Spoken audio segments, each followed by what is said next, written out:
మీ మోకాల నొప్పులకు ఎటువంటి సర్జరీ లేకుండా ఎపియాన్ పెయిన్ క్లినిక్ అందిస్తున్న అత్యాధునిక చికిత్స. ముఖం కాంతివంతంగా కనిపించడానికి ఏమేం క్రీములు వాడాలి అని అడిగారండి. సో ముఖం కాంతివంతంగా ఉండటం అనేది తప్పనిసరిగా కాంతివంతం కంటే హెల్దీ స్కిన్ అనేది చాలా ఇంపార్టెంట్ అండి. కాంతివంతం అనేది అది సెకండరీ. ఎప్పుడు కూడా మనం ఆలోచించాల్సింది ఏంటంటే మన స్కిన్ హెల్దీగా ఉండడానికి ఏమేం చేయాలి, ఎలాంటి క్రీములు వాడాలి అనేది ఇంపార్టెంట్ అనమాట.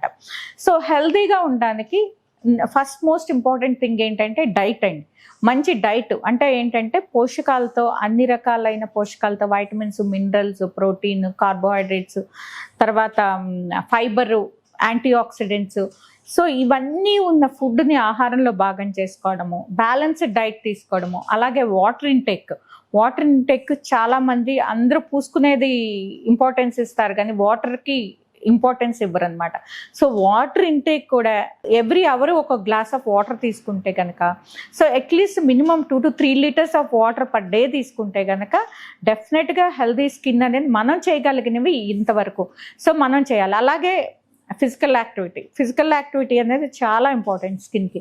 ఫిజికల్ యాక్టివిటీ, హెల్దీ డైటు, తర్వాత మెడిటేషన్ లాంటిది, హైడ్రేషను, ఇవి కనుక మనం తీసుకుంటే కనుక డెఫినెట్గా హెల్దీ స్కిన్ అనేది మనం కొంతవరకు మనం దాంతోపాటు టాపికల్ క్రీమ్స్ వాడుకుంటే కనుక ప్రొసీజర్స్ చేసిన టాపికల్ క్రీమ్స్ వాడినా కూడా ఉపయోగం ఉంటుంది అనమాట. సో ఇవి లేకోకుండా మిగతావన్నీ ఉన్నా కూడా పెద్ద ఉపయోగం ఉండదు. సో వీటికి ఎలాంటి క్రీమ్స్ వాడాలి, ఎలాంటి స్కిన్ కేర్ తీసుకోవాలి అంటే కనుక డెఫినెట్గా స్కిన్ కేర్ అనేది చాలా ఇంపార్టెంట్ అండి. ఆన్లైన్లో చూసి లేదంటే ఎవరో ఏదో చెప్పారని ఒకరి స్కిన్ కేర్ ఇంకొకరి స్కిన్ కేర్ వాడకూడదు. సో స్కిన్ కేర్ అనేది ఇట్ స్టార్ట్స్ విత్ క్లెన్సింగ్ అనమాట. హార్ష్ క్లెన్సింగ్ కాకుండా మంచి హైడ్రేషన్ ఉండేది. సో సరైన క్లెన్సింగ్ అనమాట. అంటే ఏంటంటే హార్ష్ కెమికల్స్, ఫ్రేగ్రెన్స్ ఇలాంటివి లేని క్లెన్సింగ్లు, హైడ్రేటింగ్ క్లెన్సింగ్స్ అనేది వాడాల్సిన అవసరం ఉంటుందన్నమాట. సో క్లెన్సింగ్ ప్రతిరోజు 2 సార్లు క్లెన్సింగ్ చేయాలన్నమాట. అలాగే exfoliation depending upon skin type అండి. ఇప్పుడు మన స్కిన్ టైప్ కనుక డ్రై స్కిన్ అనుకోండి, సో ఫోమింగ్ క్లెన్సింగ్స్ ఇలాంటివి వాడకూడదు, జెల్ క్లెన్సింగ్స్ వాడకూడదు అనమాట. హైడ్రేటింగ్ క్లెన్సింగ్స్ వాడాలి. అలాగే మన స్కిన్ కనుక ఆయిలీ స్కిన్ అనుకోండి, అప్పుడు మనం ఫోమ్ ఉన్న బేస్డ్ ఉన్న క్లెన్సింగ్లు లేదంటే జెల్ బేస్డ్ ఉన్నవి వాడాల్సిన అవసరం ఉంటుందన్నమాట.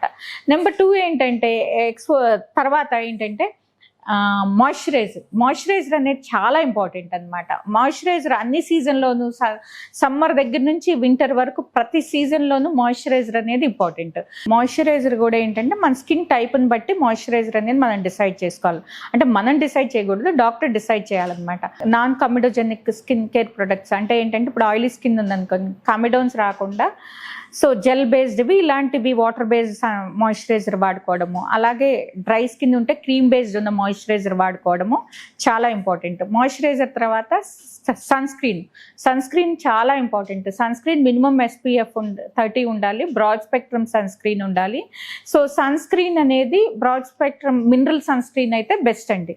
అలాగే water resistant, sweat resistant sunscreen వాడుకోవాల్సిన అవసరం ఉంటుంది. ఎండ్లోకి వెళ్తే కనుక ఎవ్రీ 2 అవర్స్కి రీఅప్లై చేసుకోవాల్సిన అవసరం ఉంటుంది. వీటితో పాటు మనం ఇంక్లూడ్ చేయాల్సినవి ఏంటంటే ఎక్స్ఫోలియేషన్ అనమాట. ఎక్స్ఫోలియేషన్ మళ్ళీ అగైన్ మన స్కిన్ టైప్ని బట్టి, మనకి ఎప్పుడు కెమికల్ ఎక్స్ఫోలియేషన్ బెటర్ అండి.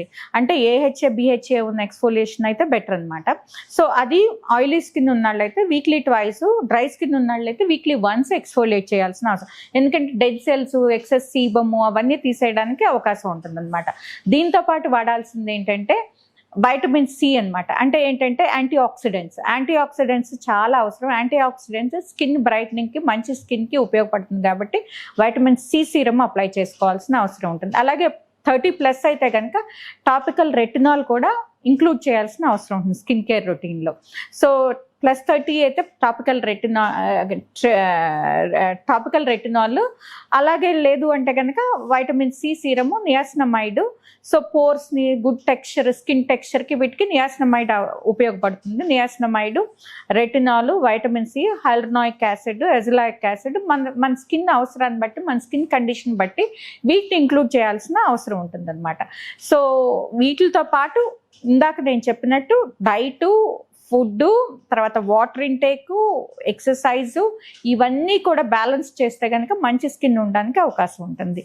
అలాగే మేకప్ని కూడా తగ్గించాలి. మేకప్ వాడినా కూడా మినరల్ మేకప్ వాడాలి. ఇమీడియట్గా మనం ఇంటికి రాగానే మేకప్ని క్లీన్ చేసి క్లెన్స్ చేసి మాయిశ్చరైజరు, సన్ స్క్రీన్ అప్లై చేసుకోవడం ద్వారా స్కిన్ హెల్దీగా ఉండడానికి అవకాశం ఉంటుంది.